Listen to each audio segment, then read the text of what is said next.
Have you ever, like, put your all into something creative, you know? Yeah. Spent hours, days getting every single detail perfect. Uh-huh. And then when you finally finish and step back, it's like, it's missing something. Yeah. It's technically good, even impressive maybe, but there's no soul. Right. That's how I felt about this textile art piece I just finished. Like, it was just weirdly hollow.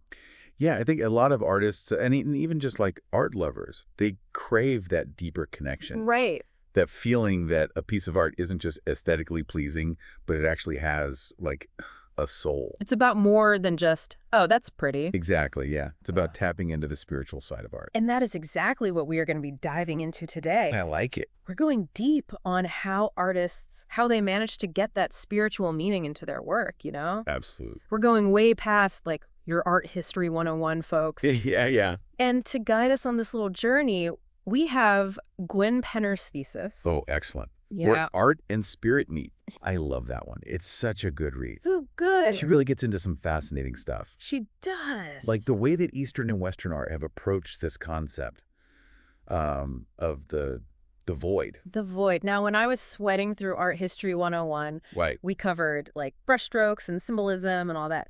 But the void, that sounds like next level stuff. It is, and it's often misunderstood. Yeah. You see, in Eastern art, a lot of emphasis is placed on emptiness, the negative space. But this isn't just, an aesthetic choice. It's deeply rooted in their spiritual philosophies. Okay. In Hinduism, for example, the void is seen as this, like, cosmic egg, Oh, wow. the source of creation itself, and they actually represent it visually. Think about depictions of Shiva. So those images aren't just about Shiva, but, like, they're about this whole idea of creation emerging from, well, nothing. Exactly. Yeah. And then you've got Buddhism, where the void takes center stage in those Zen gardens. Right. You picture it, a meticulously arranged bed of sand. So peaceful. It looks empty, right? But it represents the vastness of the universe within it. Wow. Or think about Enso circles, just spontaneous brushstrokes. But they symbolize enlightenment through emptiness.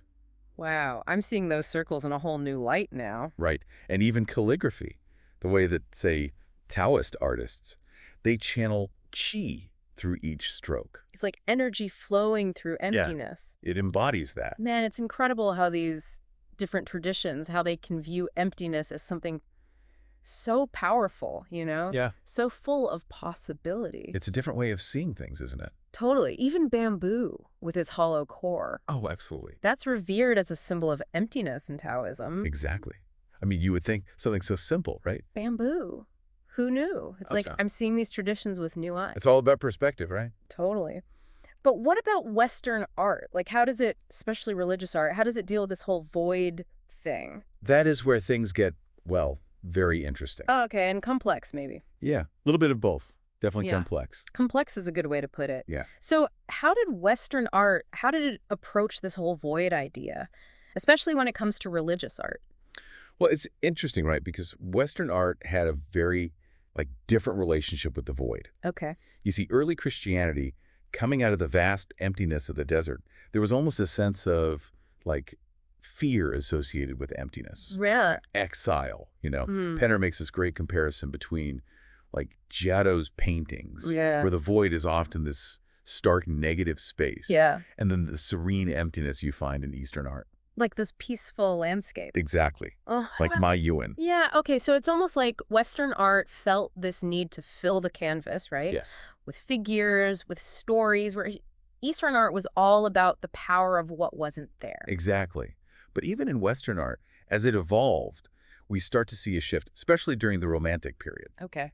Think about, Caspar David Friedrich, Oh, yeah. those brooding landscapes, right? So moody. With these solitary figures dwarfed by nature. You can just feel that vastness in his work. And that's key, because as Penner points out, this is where the artist starts to take on this new role, almost like a spiritual seeker themselves. Interesting. Because they're not just painting, like, biblical scenes anymore. Exactly. They're grappling with these big existential questions through their art. Which kind of makes you wonder, who are the spiritual seekers in art today? That's a great question. Right. I mean, not every modern artist is, like, living in a monastery. Right, exactly, Yeah. exactly. But that whole idea, though, of the artist as this, like, conduit, Yes. someone who can tap into something bigger than themselves. Absolutely. And then they transmit that through their work. That's still so relevant. Totally. I mean, think about the impact of some musicians today, writers, filmmakers even. Oh, for sure. It might not be explicitly religious, but it can still evoke such deep emotion, right? Right. It's like they're giving a voice to feelings we all have but don't know how to express. Yes. And speaking of artists tapping into something beyond the everyday, it brings us to this fascinating figure, Hilma of Klint. Ooh, I love discovering artists I've never even heard of. Tell me everything. Okay, well, get ready to have your mind blown. Because Buck essay, Klint was creating incredible abstract art infused with spiritual meaning Okay. decades before artists like Kandinsky or Mondrian. Wow, really? But here's the thing. She kept most of her work hidden during her lifetime.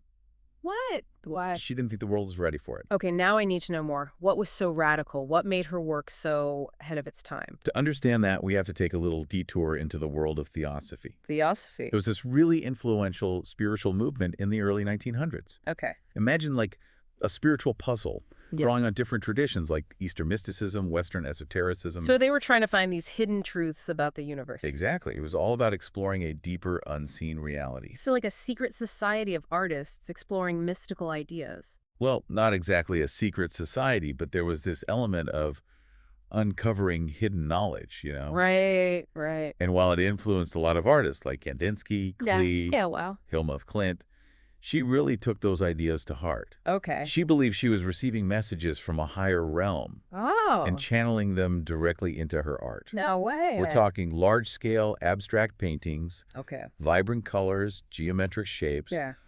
all infused with her spiritual beliefs. So it wasn't just about creating something that looked cool, right? There was a deeper purpose. Oh, absolutely.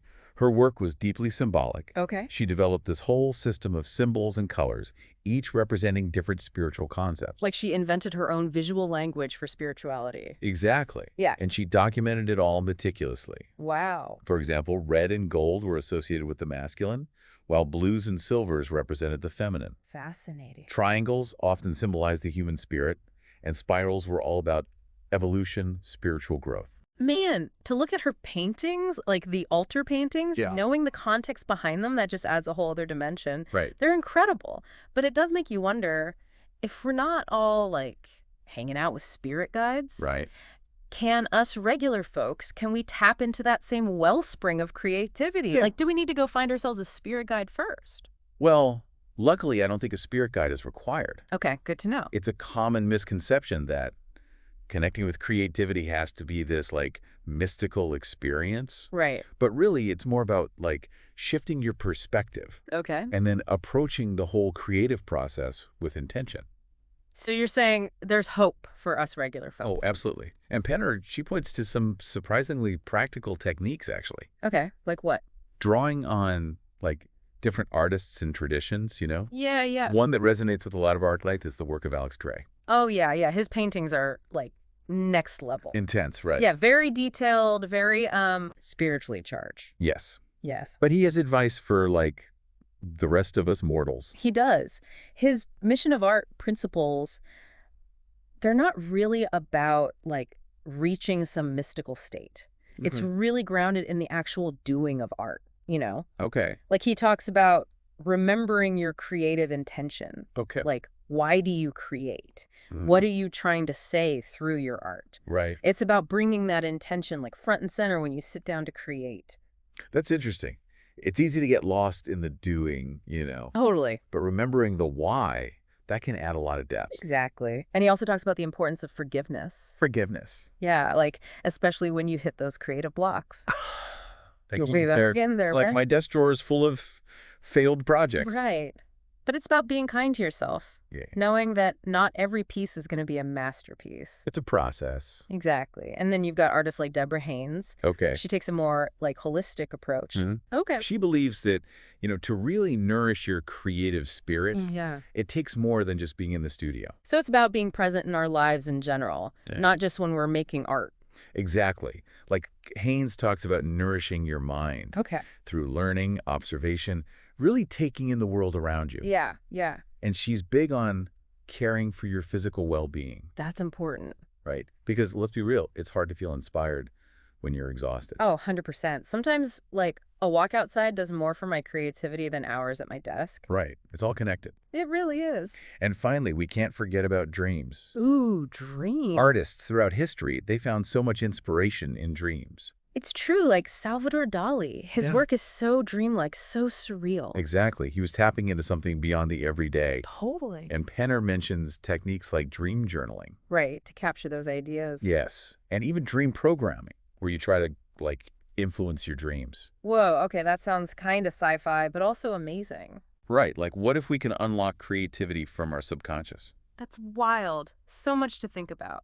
Right. It makes you wonder what kind of potential we all have. It really does. And what I'm taking away from all of this is that, like, this idea of finding the spiritual in art, it's not about, like, rules or having to have some big out-of-body experience. It's about being open. Right. It's about being present, being curious, and just being open to experiencing the world in a different way. Exactly. It's about finding what works for you. Yes. What helps you connect with that creativity? That creative spark. Well, this deep dive definitely sparked my creativity. I'm feeling inspired to dust off some of those old art supplies, see what happens. That's what we like to hear. Right. Who knew a little chat about art and spirituality could be so motivating? That's the beauty of these deep dives, right? We take these fascinating, maybe kind of complex ideas, but we explore them together. And we make them fun. Exactly. So next time you're looking at art, or even just looking at the world, maybe you'll see it with fresh eyes. And hey, maybe you'll even try some of these techniques yourself. See where your own creative journey takes you.